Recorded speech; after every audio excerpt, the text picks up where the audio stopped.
Olá, meu nome é Oswaldo Palotti Júnior, eu sou juiz de direito titular da 17ª Vara Criminal do Foro Central de São Paulo, leciono Direito Penal na PUC de São Paulo e na Universidade Mackenzie. Na PUC de São Paulo, em 1998, obtive o título de mestre em Direito Penal. Serei um dos seus professores do curso de Direito Penal da R2. O nosso curso de Direito Penal desenvolver-se-á de acordo com a sequência dos dispositivos do Código Penal. Isso vai facilitar a sua compreensão da matéria e com isso você vai saber exatamente que ponto você está do programa. Mas antes de darmos início ao estudo dos dispositivos do Código Penal, vamos relembrar alguns conceitos básicos para facilitar a compreensão da matéria e ajudar você a caminhar no seu curso. Começamos então pelo conceito de direito penal. O professor Aníbal Bruno define o direito penal como sendo o conjunto das normas jurídicas pelas quais se exerce a função do Estado de prevenir e reprimir os crimes, por meio de sanções cominadas aos seus autores. O professor Paulo José da Costa Júnior define o direito penal como sendo o conjunto de normas que descrevem os crimes, combinando sanções pela sua infração. Já para von List, direito penal é o conjunto das prescrições emanadas do Estado que ligam ao crime como fato, a pena como consequência. Podemos dizer então em síntese que direito penal é o conjunto de princípios e regras que disciplinam o poder de punir do Estado. O direito penal é um ramo do direito público, ao lado do direito constitucional, do direito administrativo, do direito processual penal, do direito processual civil, etc. Direito penal objetivo, ensina Magalhães Noronha, é o conjunto de preceitos legais que regulam a ação estatal, definindo crimes e impondo penas e outras medidas. Direito penal subjetivo é o jus puniendi, o direito de punir. Ele, o jus puniendi, surge para o Estado a partir da prática de uma infração penal. Dissemos que o jus puniendi surge para o Estado porque apenas ele detém o monopólio da aplicação da lei penal. O direito penal pode ser comum ou especial. Quando a lei penal é aplicada por um órgão da justiça comum, seja ela estadual, seja ela federal, fala-se em direito penal comum. Quando a lei penal é aplicada por um órgão da justiça especial, seja ela militar, seja ela eleitoral, fala-se em direito penal especial. Não existe, como sabemos, direito penal do trabalho. O Código Penal, você se lembra, divide-se em duas partes, a parte geral e a parte especial. Na parte geral encontramos as regras gerais para a aplicação da lei penal. A parte especial se constitui basicamente em um rol de crimes e de penas. Ao lado do Código Penal, que é, no dizer de Nelson Hungria, a lei penal fundamental, há a chamada legislação penal especial ou extravagante, como, por exemplo, a lei das contravenções penais, a lei de tóxicos, a lei de tortura, o Estatuto do Desarmamento, etc., etc. Vistos esses conceitos básicos, podemos agora passar ao exame dos principais dispositivos que compõem a parte geral do Código Penal. O primeiro artigo do Código Penal cuida do fundamento, da base, do alicerce, que dá sustentação a todo o sistema de direito penal. O princípio da legalidade, o princípio da reserva legal em matéria penal, ou ainda, o princípio da anterioridade da lei penal. Diz o artigo 1º do Código Penal: não há crime sem lei anterior que o defina. Não há pena sem prévia cominação legal.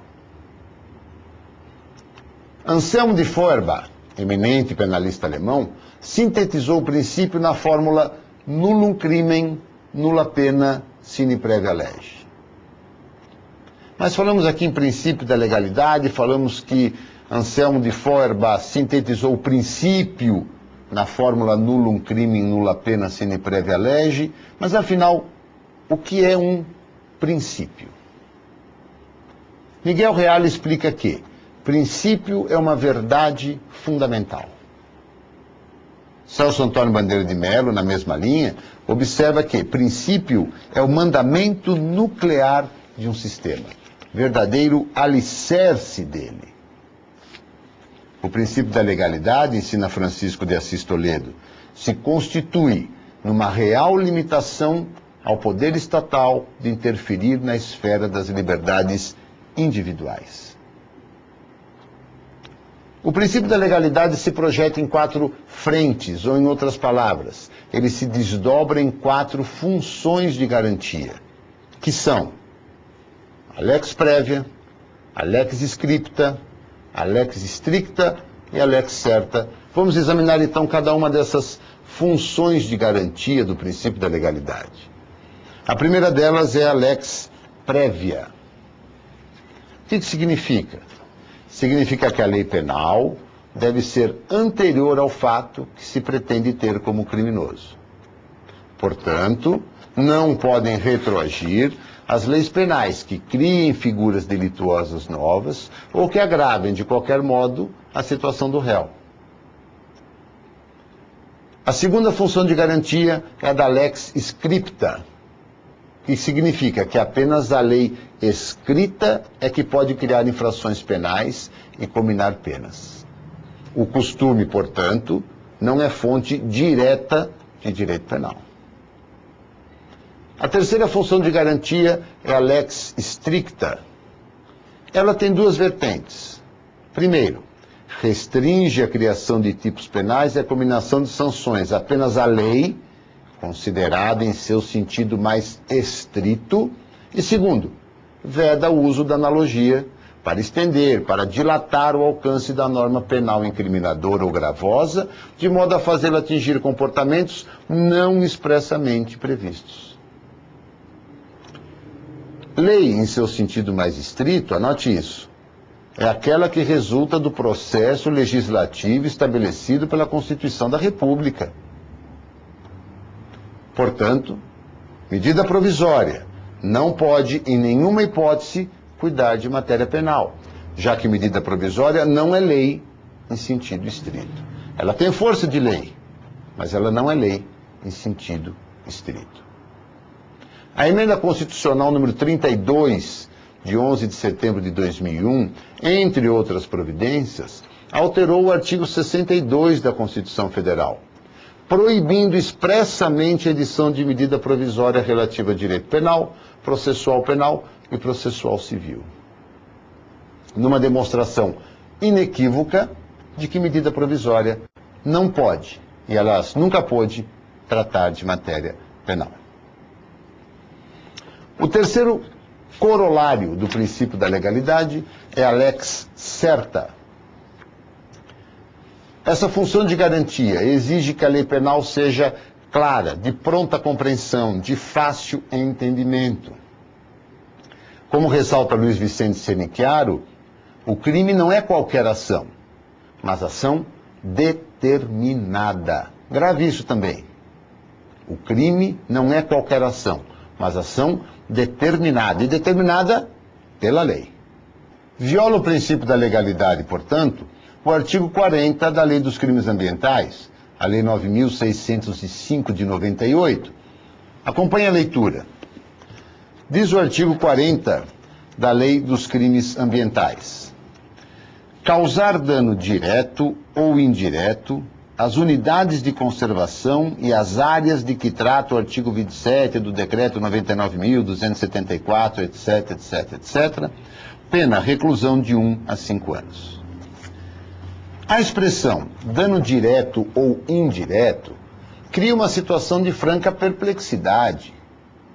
Se a proposição causar dano direto já contém uma inescondível imprecisão, o desconforto do intérprete é ainda maior com o termo dano indireto, porque ele é mais impreciso ainda.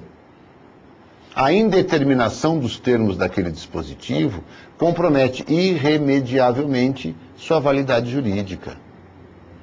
Citando novamente o professor Luiz Vicente Senicchiaro, diríamos que a descrição genérica por não contar com qualquer parâmetro, confere ao intérprete liberdade que não se compadece com o princípio da legalidade.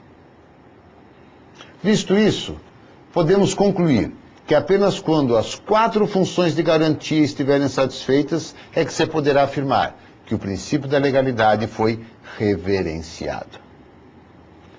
Podemos passar então agora ao exame do artigo 2º do Código Penal, que cuida dos princípios de direito penal intertemporal.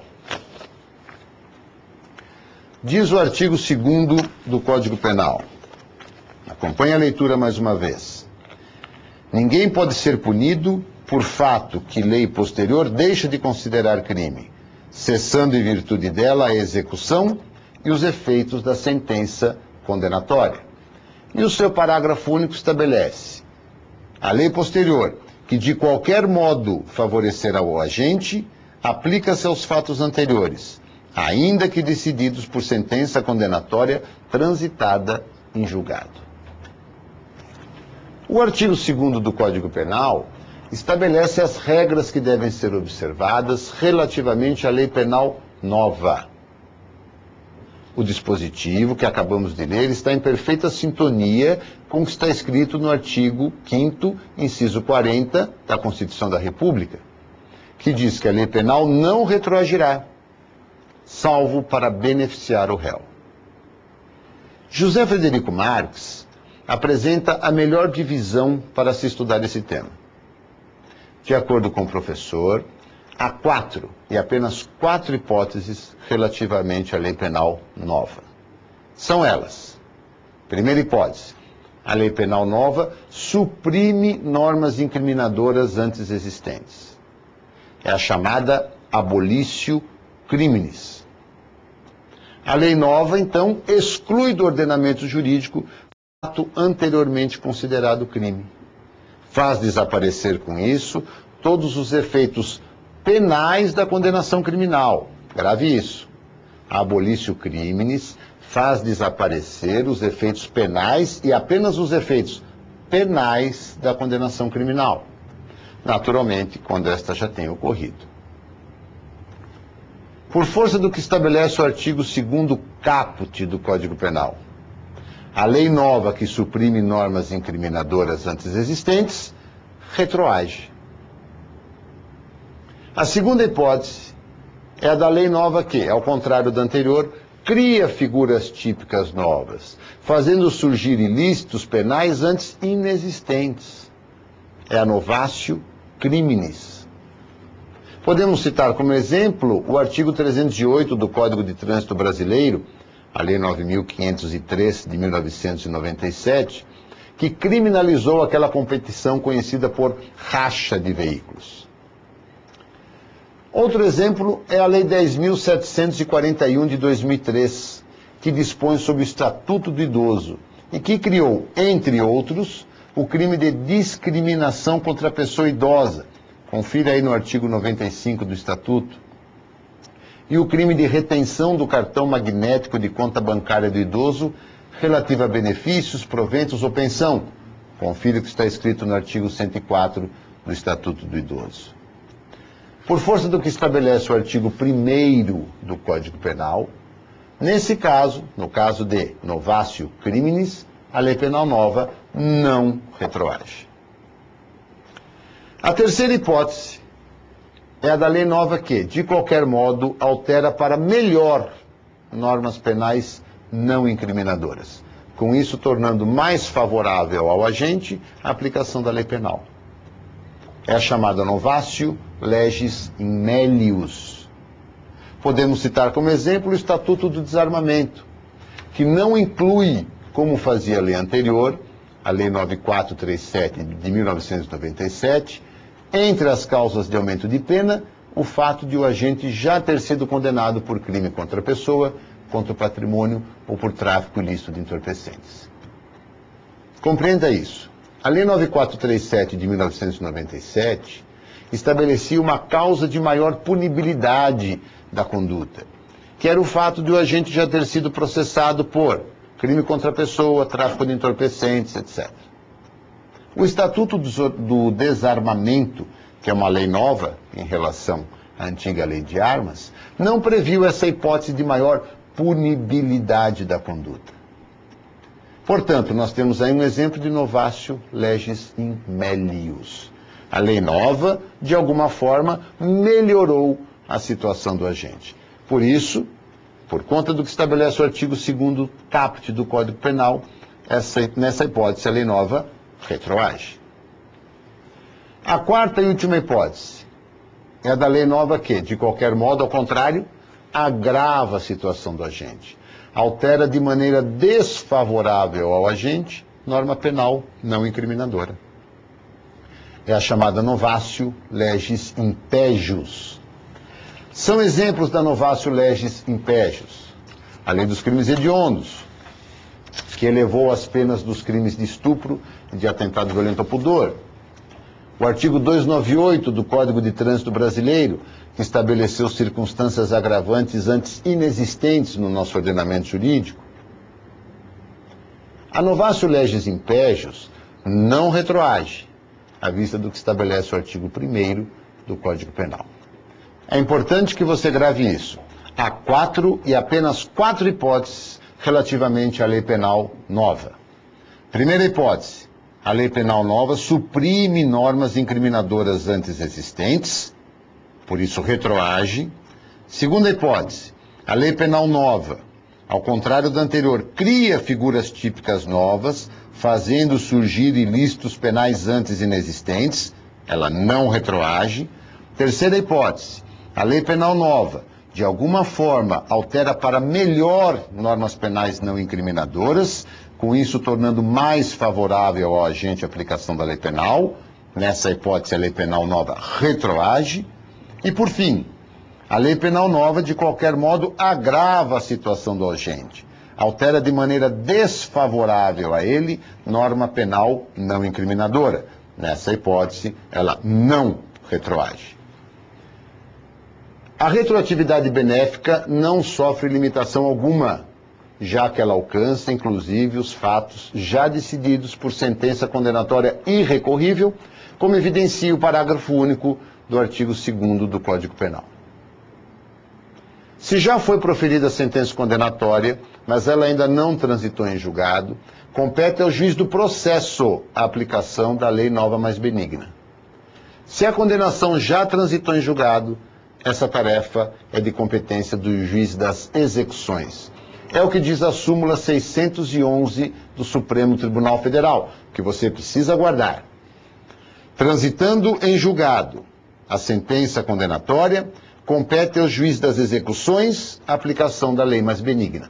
Contrário senso, se ainda não transitou em julgado a sentença condenatória, compete ao juiz do processo a aplicação da lei nova mais benigna.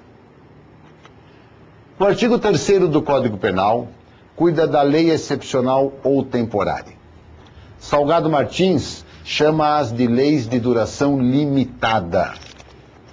Diz o artigo 3º do Código Penal: a lei excepcional ou temporária, embora decorrido o período de sua duração ou cessadas as circunstâncias que a determinaram, aplica-se ao fato praticado durante sua vigência. Lei excepcional é aquela promulgada para atender situações singulares, anormais, fora do comum, como no caso de uma calamidade pública. Lei temporária é aquela em que o período de sua vigência vem expresso no seu próprio texto, o que não ocorre normalmente com as leis, que somente perdem sua vigência quando são expressa ou tacitamente revogadas por outra, como nós sabemos. O artigo 3º do Código Penal, guarde bem isso, anote bem isso, é uma exceção à regra da retroatividade benéfica da lei nova. O artigo 3º do Código Penal é uma exceção à regra da retroatividade benéfica da lei nova. Por quê? Porque o artigo 3º do Código Penal confere ultratividade à lei excepcional ou temporária. Vamos relembrar esse conceito. O professor Tércio Sampaio Ferraz Júnior explica que ultratividade é a possibilidade de uma norma não mais vigente continuar a vincular os fatos anteriores à sua saída do sistema. As leis excepcionais e as leis temporárias, é importante que você entenda isso, são dotadas de ultratividade para que se evite a impunidade, para que se evite a sua total ineficácia.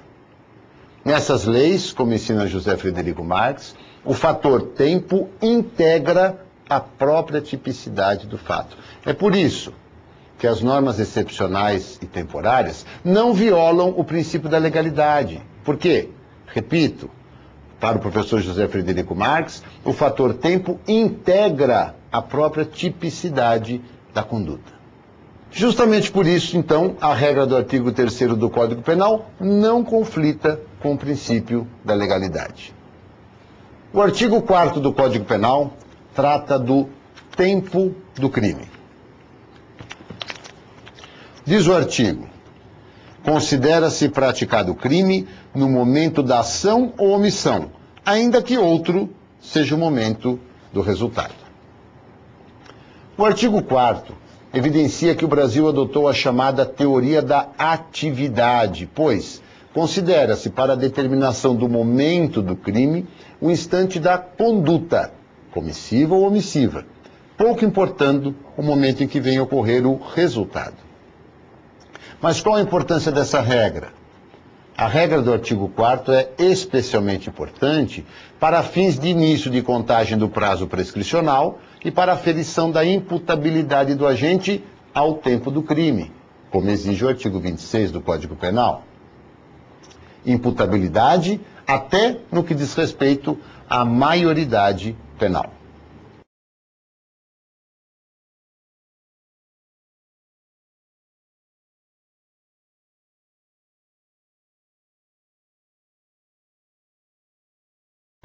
Passemos ao exame do artigo 5º do Código Penal. E aqui eu peço a sua especial atenção, porque o artigo 5º versa sobre um tema complicado, um tema que exige bastante atenção no seu estudo. O artigo 5º do Código Penal versa sobre a eficácia da lei penal no espaço, ou, como diz Francisco de Assis Toledo, versa sobre princípios de direito penal internacional. Acompanhe a leitura do caput do artigo 5º. Aplica-se a lei brasileira, sem prejuízo de convenções, tratados e regras de direito internacional, ao crime cometido no território nacional. Paulo José da Costa Júnior explica que o território constitui a medida espacial da eficácia do ordenamento jurídico do Estado. Há casos, no entanto, em que um comportamento criminoso interessa a mais de um Estado. 5 princípios enfrentam essa questão. Cada Estado adota, claro, aquele que lhe parecer mais conveniente. Os 5 princípios são: primeiro, o princípio da territorialidade. Segundo, o princípio da nacionalidade. Terceiro, o princípio da defesa. Quarto, o princípio da justiça penal universal. E quinto, o princípio da representação, como você está vendo aí na sua tela. Vamos examinar ainda aqui rapidamente cada um desses princípios. O primeiro deles é o princípio da territorialidade. Significa que a lei penal apenas tem aplicação no território do Estado de onde provém. O segundo princípio, o princípio da nacionalidade, diz que a lei penal do Estado aplica-se a seus cidadãos onde quer que se encontrem. O terceiro princípio, o princípio da defesa, leva em conta a nacionalidade do bem jurídico lesado pela conduta criminosa. São irrelevantes, portanto, o local do crime ou a nacionalidade do sujeito ativo do crime. O quarto princípio é o princípio da justiça penal universal. O criminoso deve ser julgado e punido onde se encontrar, e segundo as leis do país onde se der o julgamento. O quinto e último princípio é o princípio da representação. A lei penal de determinado país é também aplicável aos fatos criminosos cometidos em aeronaves e embarcações nacionais privadas que estejam no estrangeiro, desde que ali, no estrangeiro, não tenha havido julgamento. Da leitura do artigo 5º caput do Código Penal, você já deduziu que o Brasil adotou o princípio da territorialidade. Mas com exceções. O caput do artigo 5º do Código Penal diz que a lei penal brasileira aplica-se ao crime cometido no território nacional, mas expressamente ressalva as convenções e os tratados que tenham sido firmados e ratificados pelo Brasil. E também ressalva as regras de direito internacional. É por isso que se diz, então, que o Brasil adotou o princípio da territorialidade temperada. Além disso, em algumas das hipóteses do artigo 7º do Código Penal, verifica-se que a lei penal adotou outros princípios, que não o da territorialidade. Por exemplo, no artigo 7º do Código Penal, adiantando um pouco o exame do artigo 7º, nós verificamos que ficam sujeitos à lei brasileira, embora cometidos no estrangeiro, inciso 1, os crimes, letra A, contra a vida ou a liberdade do presidente da República. Então, os crimes contra a vida ou a liberdade do presidente da República, ainda que praticados no estrangeiro, por uma pessoa residente no estrangeiro e nascida no estrangeiro, relativamente a esse crime, aplicar-se-á a lei penal brasileira. Então aí nós não estamos diante do princípio da territorialidade, e sim diante do princípio da defesa. Algumas considerações agora sobre as chamadas imunidades diplomáticas. As imunidades diplomáticas são exemplo das ressalvas expressamente previstas pelo artigo 5º do Código Penal, pois elas excluem da lei penal do país onde se encontrem acreditados os chefes de Estado estrangeiro e sua família, os embaixadores e sua família, e finalmente os funcionários estrangeiros do corpo diplomático. A exceção decorre da função exercida por essas pessoas, que em seu país de origem responderão pelo crime praticado. Magalhães Noronha observa que as imunidades diplomáticas não excluem o crime, apenas deferem a outro país a sua apreciação. É importante lembrar isso. Os cônsules, agentes administrativos, não gozam das mesmas imunidades, salvo nos casos de convenções em contrário. Outro aspecto interessante para gravar, que isso pode cair no seu exame. As sedes diplomáticas, por exemplo, as embaixadas, não são mais consideradas extensão de território estrangeiro. As embaixadas não são mais consideradas extensão de território estrangeiro. O parágrafo 1º e o parágrafo 2º do artigo 5º cuidam da aplicação da lei penal nas embarcações e aeronaves. Os dispositivos são muito longos, então você lê aí e observe o seguinte, que o parágrafo 1º do artigo 5º cuida da aplicação da lei penal nas aeronaves e embarcações brasileiras que estejam fora do território nacional.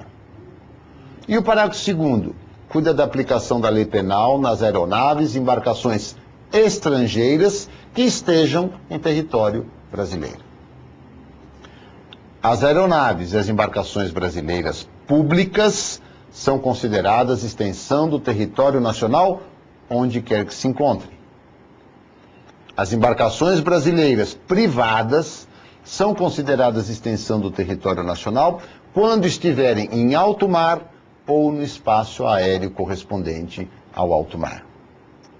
As aeronaves e embarcações estrangeiras públicas não se submetem à lei penal brasileira quando estão em território brasileiro. Claro, afinal de contas, as embarcações públicas brasileiras são consideradas extensão do território nacional. Então nós temos que dar o mesmo tratamento às embarcações e aeronaves estrangeiras públicas quando estão em território brasileiro.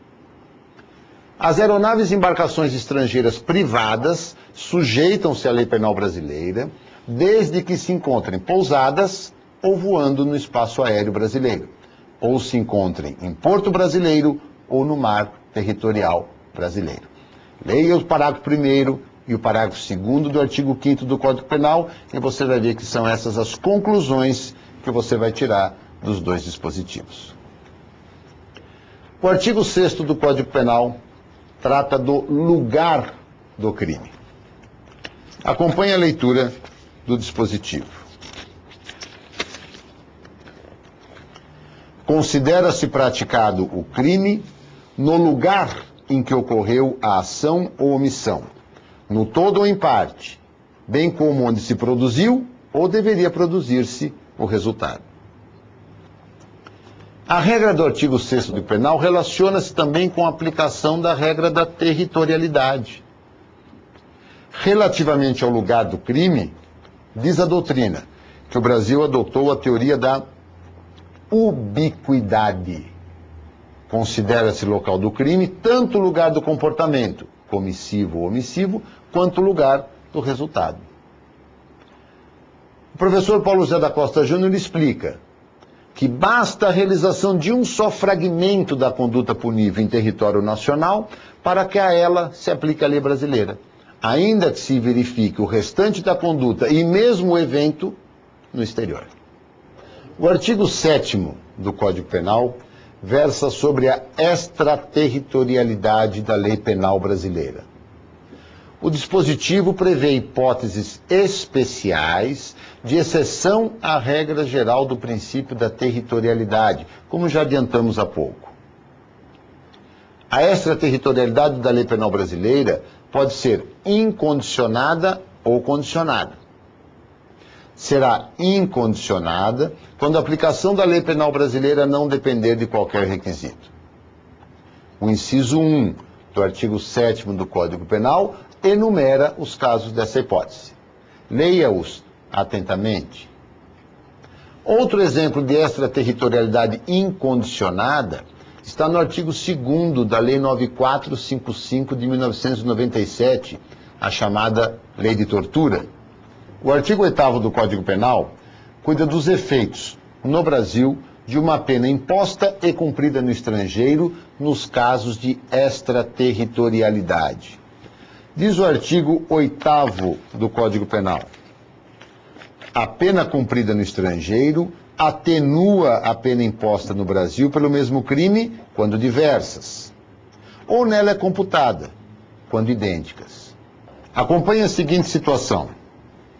Alguém no exterior atenta contra a vida ou a liberdade do presidente da República Federativa do Brasil. Essa pessoa será julgada no exterior, mas será julgada também no Brasil, por força do que estabelece o artigo 7º, inciso 1, letra A do Código Penal, que já vimos. Se essa pessoa for condenada a 10 anos de reclusão no local onde cometeu o crime, e for condenada a 20 anos de reclusão aqui no Brasil, ela cumprindo os 10 anos de reclusão no exterior, terá que cumprir no Brasil apenas mais 10 anos de reclusão. É o que diz o artigo 8º do Código Penal.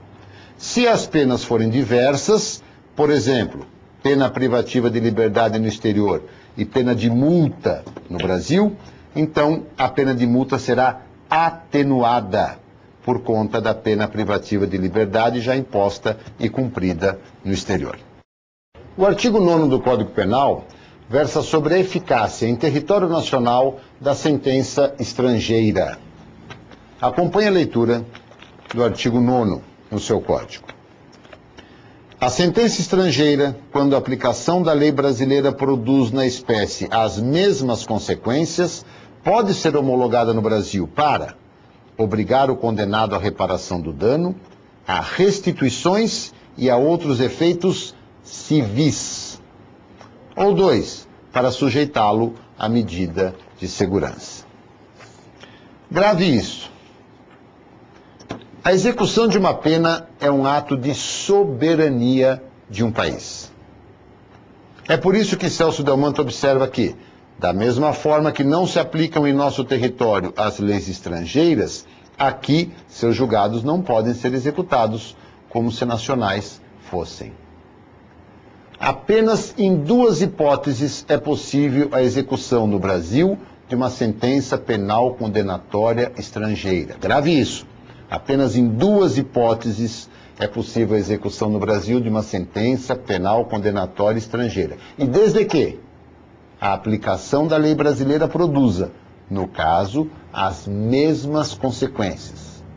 Quais são essas hipóteses? Estão no artigo 9º. Primeira, para a satisfação dos efeitos civis da condenação E 2, para a execução de medida de segurança. Apenas isso. Portanto, não se executa no Brasil uma pena privativa de liberdade imposta no estrangeiro. O artigo 10 do Código Penal trata da contagem de prazo. Diz o dispositivo: o dia do começo inclui-se no cômputo do prazo. Contam-se os dias, os meses e os anos pelo calendário comum. Damásio Evangelista de Jesus explica: prazo é o espaço de tempo fixo e determinado entre dois momentos, o inicial e o final. Há duas regras para a contagem de prazo em matéria criminal. Se tratar de um prazo de direito penal, ou seja, de um prazo que diga respeito à duração da pena, a período de prova do sursi, a prazo prescricional, segue-se a regra do artigo 10 do Código Penal. Inclui-se o dia do começo no cômputo do prazo e exclui-se o dia do vencimento.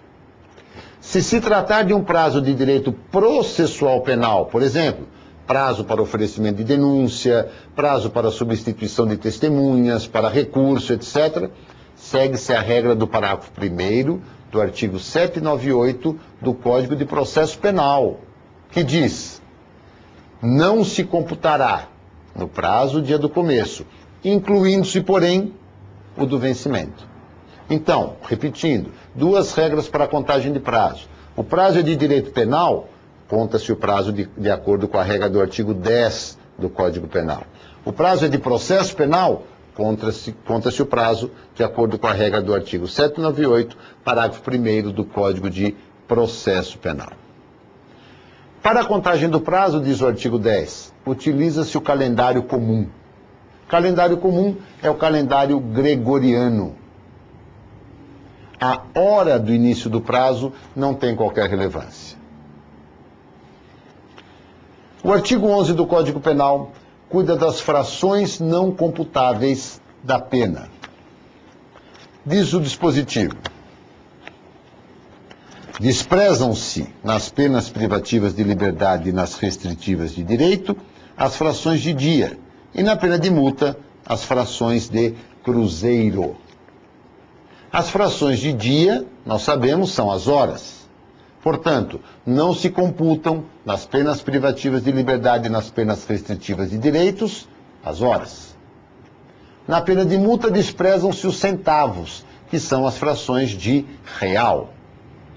Não podem ser desprezadas, não esqueça disso, as frações de mês e as frações de ano.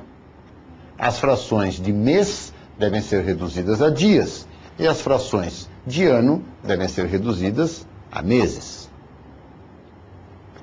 Para encerrar nossa aula de hoje, vamos cuidar do artigo 12 do Código Penal, que trata da legislação especial. E vem assim redigido: as regras gerais deste Código aplicam-se aos fatos incriminados por lei especial, se esta não dispuser de modo diverso. As infrações penais estão descritas no Código Penal e em leis extravagantes. Não há, evidentemente, hierarquia entre esses textos. Mas as regras gerais do Código Penal aplicam-se às leis extravagantes quando elas não disponham de modo diverso sobre determinado assunto. É por isso que, como já adiantamos, Nelson Hungria diz que o Código Penal é a lei penal fundamental.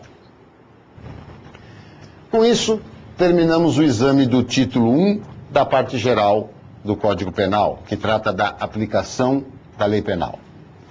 Reveja essa aula, leia a sua apostila. Como já foi dito, é indispensável que você tenha disciplina no seu estudo. Dê bastante atenção, dê uma atenção reforçada aos artigos 1º, 2º e 5º do Código Penal.